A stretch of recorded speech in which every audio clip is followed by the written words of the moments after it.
Hello friend, সবাই কীরকম আছো? আশা করি সবাই ভালো আছো। বড়দেরকে প্রণাম জানিয়ে ছোটোদেরকে অনেকটা ভালোবাসা দিয়ে আজকের এই ভিডিওটা শুরু করছি। তো আমি অনেকদিন থেকে ভিডিও দিতে পারছি না, কেন কি আমাদের এই জায়গায় প্রচণ্ড গরম। তার জন্য গরমে কি ভিডিও করব সেটাই বুঝে পারি না, তার জন্যই ভিডিও করি না। তো আজকে আমি সারাদিন কি করব না করব সেটাই তোমাদের সঙ্গে শেয়ার। তাহলে ভিডিওটা শুরু থেকে শেষ পর্যন্ত থাকবে। তো চলো, এখন আমি আর কি সকালে এখনও কিছু খাইনি। এখন বাজে 9টা থেকে আমি ভিডিওটা স্টার্ট করলাম। আর রান্না করে আমি এখন ফ্যানের তলায় বসে আছি, এতটা গরম বলে বোঝানো যায় না। তো আমি একটা ভিডিও করলাম, সেই ভিডিওটা করার পর ভাবছি যে না, আজকে একটা ভিডিও শেয়ার করা যাক তোমাদের সঙ্গে। তো আজকে আমি যাব আমাদের ওই বাড়িতে, মানে আমার পুরনো বাড়িতে যাব। ওখানে আর কি আজকে কীর্তন আছে।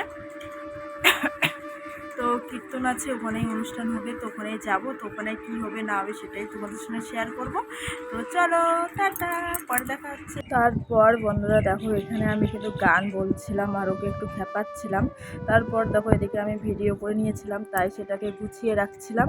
আর এদিকে মেয়ে রেডি হয়ে গিয়েছে স্কুলে যাবে বলে। তো মেয়েকে এখানে আমি ভাত খাওয়াই দিচ্ছি, কেন কি স্কুলে একটু দেরি করে ভাতটা খাওয়ায়, তার জন্য পেট ভরে ভাত খাইয়ে দিতে হয়, নাহলে খিদে পেয়ে যাবে, ছোটো বাচ্চা বুঝোই তো। তো এদিকে আমি আজকে রান্না করেছিলাম সোয়াবিন আর হলো পাঁপড় ভাজা, কিন্তু আজকে নিরামিষ।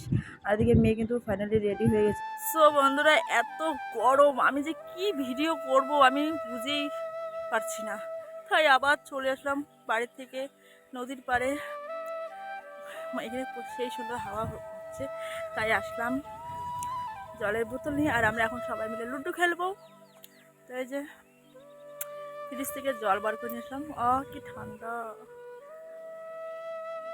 সো বন্ধুরা, নদীর বাড়ি থেকে আসার পরে বাড়িতে কাজকর্ম কমপ্লিট করে আমি চলে গিয়েছিলাম শ্বশুর বাড়িতে। আর এদিকে দেখো, আমার কাকি শাশুড়ি, আমার যা, সবাই মিলে কাটাকাটি করছে। তো আমি যে দেখেছি যে কাটাকাটি হয়েই গেছে, তারপর আমি বসেছিলাম আর সবাইকে বলছিলাম যে ভালো হয়েছে। তবে এদিকে দেখো, হাঁড়িগুলো ডাওয়া দিয়ে রেখে দিয়েছে। তারপর আমি একটু হাতাহাতি করে দিয়ে কিন্তু বাড়িতে চলে এসেছিলাম। আর বাড়ি থেকে আসার পর কিন্তু আমি আবার গিয়েছিলাম, আর এখানে দেখো ঠাকুরের জন্য মালা গাঁথছিলাম। তো তারপর বাড়িতে আবার এসেছিলাম, তারপরে দেখো কীর্তন শেষ হয়ে গেছে।